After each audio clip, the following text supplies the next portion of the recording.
Hi guys, so in this video I want to do a quick sharpness test between a few different lenses. We have the Sony FE 50mm f1.8, the nifty 50, cheap £150 lens that has got very mixed reviews. It used to get a really bad rep, but they recently updated the firmware. So I decided to pick it up and see what it was like. And I've also got the Tamron 28-75mm f2.8, and the third lens that's we're having a quick look at here is the Sigma 56mm f1.4 for the A6600. For the full frame lenses, they're on an A7 III.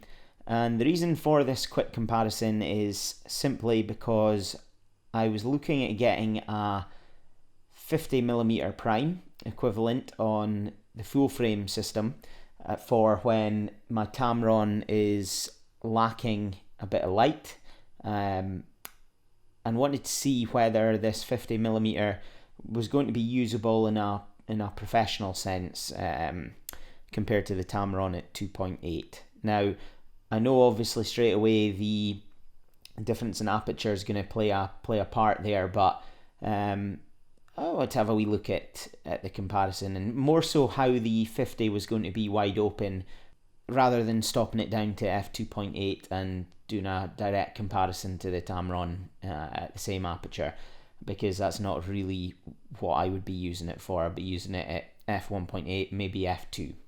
And the reason I chucked the Sigma 56mm f1.4 in here as well was that, again, I wanted to see if you could notice much of a difference between an APS-C lens at 1.4 compared to a full frame lens at 1.8 or 2.8. So to kick us off, let's have a look at the four pictures that I got, and we'll see if you can guess in the comments which one's which, or simply which one do you think is the best picture.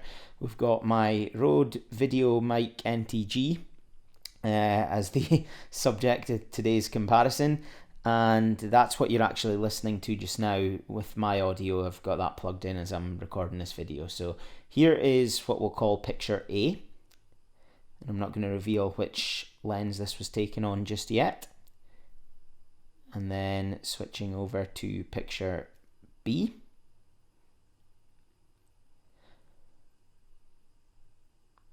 Switching over to picture C.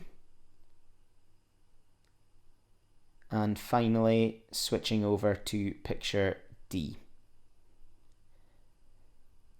The reason I've got four pictures in this comparison is because with the Tamron, I took two images with a Tamron lens, one at 50mm and one at 75mm, just to be able to have something that was a bit more comparable to the Sigma 56. So to reveal which picture was which, if you haven't guessed yet, pause this video, take a quick guess in the comments. Picture A was taken on the Sony 50mm FE 1.8. Picture B was the Tamron at 50mm f2.8. Picture C was the Sigma 56mm at f1.4 on the A6600, and then picture D was the Tamron at 75mm on the A7 III. For me, at first viewing, and this I think is the most important bit in terms of your first viewing, I don't think I see an obvious difference between the four pictures when you look at them. Obviously there's a little bit of framing difference between the four. That was not done for any particular reason, just four quick pictures really. But in terms of sharpness and bokeh, I don't notice a big difference between them. Obviously the colour on the Sigma, it comes out a little bit differently. That could be down to the lens and how it renders colours. It could be down to the body being a different camera body as well. I did match up the white balance and tried to match up the exposure of the 4 images as best as possible. Well, not as best as possible, but just as quickly as possible. But really the colours are not what I'm hugely interested in this video. Now let's take a wee look at them closer up. And looking at the 50mm 1.8 on the left here, and next to it we have the Tamron at 50mm but at f2.8.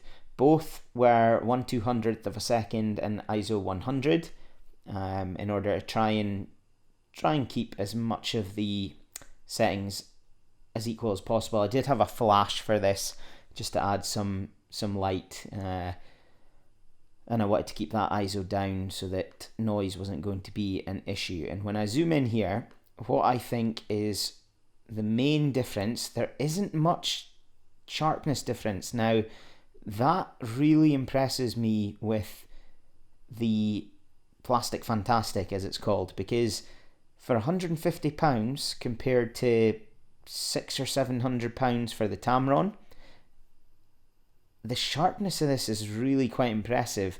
Now, obviously, a couple of things worth mentioning here. The Tamron's at 2.8, so there is going to be a little bit more in focus with that.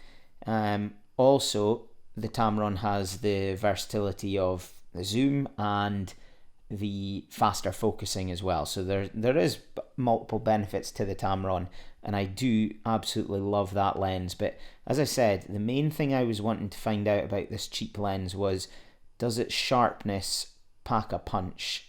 And I think it does.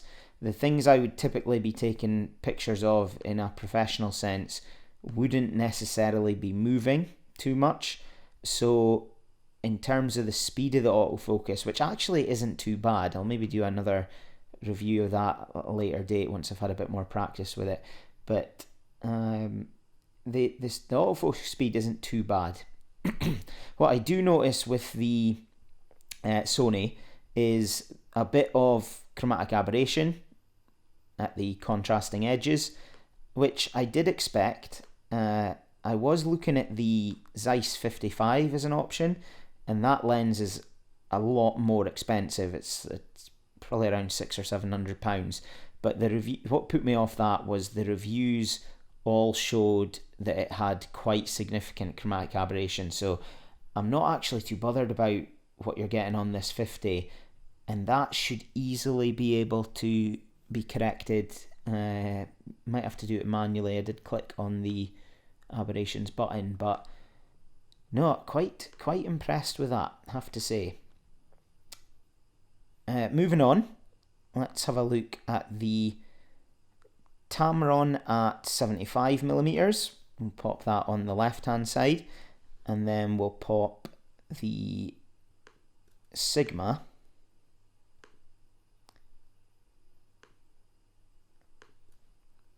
on the right hand side.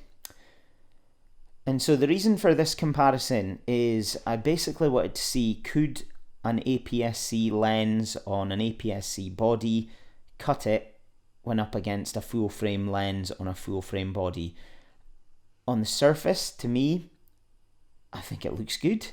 I really do. I think the bokeh is obviously better on, well, not obviously, but to me the bokeh looks a bit better on the Sigma on the APS-C.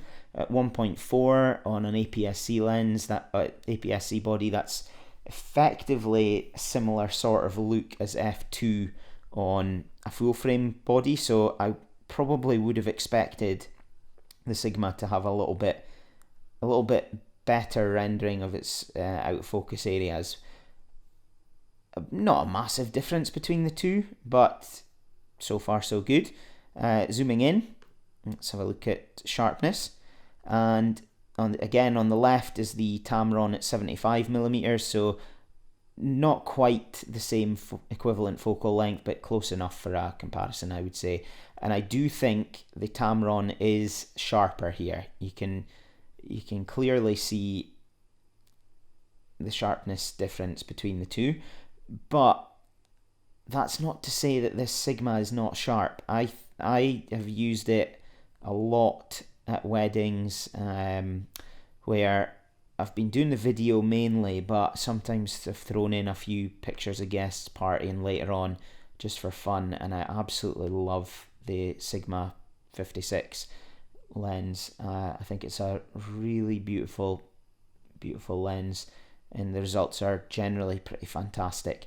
Here though, I do see a difference when I'm pixel peeping at the long end of the Tamron. Looks to be the sharper of the two, but that's not, I don't say that there's a significant enough difference there to say that the Sigma couldn't compete. And that's just a quick wee roundup of these three lenses for sharpness and quick comparison of its bokeh. If you found this video useful, let me know, and I'll maybe do some more tests. I've got a few different full frame lenses and quite a couple of the Sigma APS-C ones as well. So if you'd like to see any other comparisons like this, just let me know. Thanks for watching.